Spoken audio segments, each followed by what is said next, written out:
एक समय की बात है। गौतम बुद्ध के हजारों शिष्य उनके पास अध्ययन करने आते थे। गौतम बुद्ध से जब भी कोई शिष्य ज्ञान प्राप्त कर लेता था तो उसे किसी दिशा में लोगों को जागरूक करने तथा शिक्षा देने के लिए भेज दिया करते थे। बुद्ध का एक शिष्य बुद्ध के आश्रम में लगभग 6 सालों से था। वह शिष्य महात्मा बुद्ध के पास आया और बुद्ध से कहा, मुझे यहाँ आए लगभग 6 साल हो गए। मेरे बाद कितने शिष्य यहाँ पर आए, उनमें से सभी शिष्यों को आपने ज्ञान देने के लिए किसी न किसी दिशा में भेज दिया, लेकिन मुझे अभी तक नहीं भेजा। आखिर ऐसा क्यों? क्या मुझे आपका ज्ञान प्राप्त नहीं हुआ है? बुद्ध मुस्कुराए और बोले, यह तो तुम्हें खुद ही समझना पड़ेगा कि मेरा ज्ञान तुम्हें प्राप्त हुआ है या नहीं। शिष्य बोला, हे बुद्ध, आपने इन 6 सालों में जो मुझे उपदेश दिया है वह मुझे सब याद है। आपकी बताई हुई एक एक बात मुझे सब याद है। आप कुछ भी मुझसे पूछ सकते हैं, मैं हर उत्तर देने के लिए तैयार हूँ।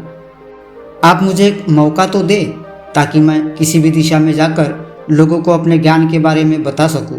इस पर बुद्ध ने बोला कि ज्ञान की बात को याद रखने से कोई फायदा नहीं जब तक तुम उस आदत को खुद न अपनाओ। शिष्य ने कहा, जो भी हो, कृपया मुझे एक मौका जरूर दे। आप मुझ पर भरोसा रखें, मैं सभी को अपने ज्ञान से प्रभावित कर सकता हूँ। मैं लोगों को ऐसी बातें बता सकता हूँ जिससे लोगों के जीवन में शांति आ जाएगी और वह अपना शांतिपूर्ण जीवन जी पाएंगे। तो फिर बुद्ध ने कहा, अभी तुम तैयार नहीं हो। जब तुम उसके लिए तैयार हो जाओगे तो मैं फिर तुम्हें खुद ही किसी दिशा में जाने के लिए बोल दूंगा। शिष्य ने कहा, क्या आपने मुझे इन 6 वर्षों में इतना भी ज्ञान नहीं दिया कि मैं किसी को प्रभावित ना कर पाऊँ? बुद्ध ने कहा, ठीक है, तुम पूर्व दिशा में चले जाओ। वहाँ एक गांव मिलेगा, वहाँ से भिक्षा मांग कर लाना और अपने ज्ञान से लोगों की मदद करना। कल सुबह तुम वहाँ अकेले जाना और शाम को आकर मुझे बताना कि तुमने लोगों की सहायता कैसे की। शिष्य यह बात सुनकर बहुत खुश हुआ और आशीर्वाद लेकर चला गया।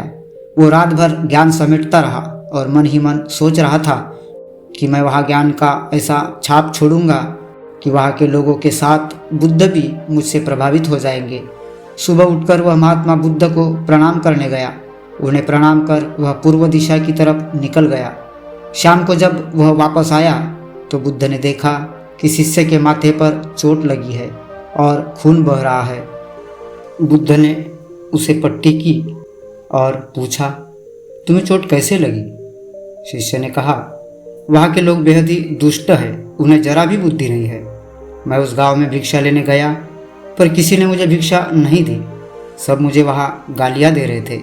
एक व्यक्ति ने भिक्षा तो दी लेकिन नीचे फेंक कर और कहा, इसे उठा लो। मैंने उन्हें काफ़ी समझाया लेकिन मेरी बात सुनने को तैयार ही नहीं थे। उन्होंने मेरे साथ हाथापाई भी की जिससे मुझे ये चोट लग गई। बुद्ध, आप मुझे दूसरी जगह भेजिए जहाँ के लोगों में ज्ञान हो, वो इस तरह ना हो। बुद्ध शिष्य की बात सुनकर मुस्कुराए और बोले, अगर दूसरे गांव में भी ऐसे ही गांव के लोग होंगे तब तुम क्या करोगे? शिष्य ने कहा, हे बुद्ध, मैं ऐसे लोगों को कोई ज्ञान नहीं दे सकता। वह लोग अज्ञानी है, उन्हें कौन समझाए? बुद्ध ने कहा, वह लोग अज्ञानी नहीं बल्कि ज्ञानी है। उनके पास बहुत ज्ञान है परंतु उनके पास खुद का ज्ञान है। अब अगर तुम किसी दूसरे के ज्ञान को चोट पहुंचाओगे तो वह कुछ तो कहेंगे ही। तुम्हें ऐसे लोग हर जगह मिलेंगे, तब तुम अपना ज्ञान उन्हें कैसे दोगे? बुद्ध ने कहा, आज तुम आराम करो, कल शाम को मेरे पास आना। शिष्य बुद्ध को प्रणाम करके चला गया। अगली शाम जब वह वापस बुद्ध के पास आया तब वहाँ बुद्ध के एक और शिष्य मौजूद थे। उनके हाथ में भी चोट लगी हुई थी। बुद्ध ने शिष्य के हाथ पर चोट देखकर उस पर पट्टी की और उससे पूछा, तुम्हें यह चोट कैसे लगी? शिष्य ने कहा, आपने पूर्व की ओर एक गांव में मुझे जाने के लिए कहा था तो वही मुझे चोट लगी। बुद्ध ने कहा, वहाँ तुम्हारे साथ क्या क्या हुआ, तुम मुझे बताओ। शिष्य ने कहा, वहाँ पर मैंने सबसे भिक्षा मांगी लेकिन किसी ने भी भिक्षा नहीं दी। एक व्यक्ति जिसने भिक्षा दी भी तो मुझे ज़मीन पर फेंक कर दी और कहा, इसे उठा लो। तो मैंने उसे उठाकर अपने झोले में रख लिया और मैंने उसे सफल होने का आशीर्वाद दिया। तब उस व्यक्ति ने मुझसे कहा, आप बड़े अजीब लगते हो, मैं आपका अपमान कर रहा हूँ और आप मुझे आशीर्वाद दे रहे हो। तो मैंने उनसे कहा कि आप दानी हो, आपने मुझे दान दिया है, इसलिए मैं आपको आशीर्वाद दे रहा हूँ। फिर मैं वहाँ से आगे गया तो कुछ लोगों ने मुझे वहाँ से वापस जाने के लिए कहा। उन्होंने मुझे कुछ अपशब्द कहे और मुझ पर पत्थर भी फेंके, जिससे मुझे चोट लग गई। और जब मैं वापस आ रहा था तब रास्ते में मैंने एक माँ को रोते हुए देखा। वह अपने बीमार बच्चे को लेकर चिंतित थी। मैं तुरंत जंगल से जाकर उसके लिए जड़ी बूटी लाया, लेकिन वहाँ के कुछ लोग जड़ी बूटी देने नहीं दे रहे थे। फिर मैंने उनसे विनती की वह मुझे उस बच्चे का इलाज करने दे। उसके बाद वह जैसा कहेंगे मैं ठीक वैसा ही करूँगा। फिर जिस व्यक्ति ने मुझे भिक्षा दी थी उसने गांव वालों को समझाया। तब उन्होंने मुझे उस बच्चे को जड़ी बूटी लगाने दी। उसके कुछ देर बाद वह बच्चा ठीक हो गया। फिर गांव के जिन लोगों ने मुझसे अभद्र व्यवहार किए थे उन्होंने मुझसे माफ़ी मांगी और धन्यवाद कहा। फिर मैं वहाँ से वापस आ गया। हे बुद्ध, मेरी आपसे एक विनती है। उस गांव के लोग बहुत भोले भाले हैं। क्या मैं रोज़ उसी गांव में जाकर भिक्षा मांग सकता हूँ? यह सभी बातें पहला शिष्य खड़ा होकर बड़े ध्यान से सुन रहा था।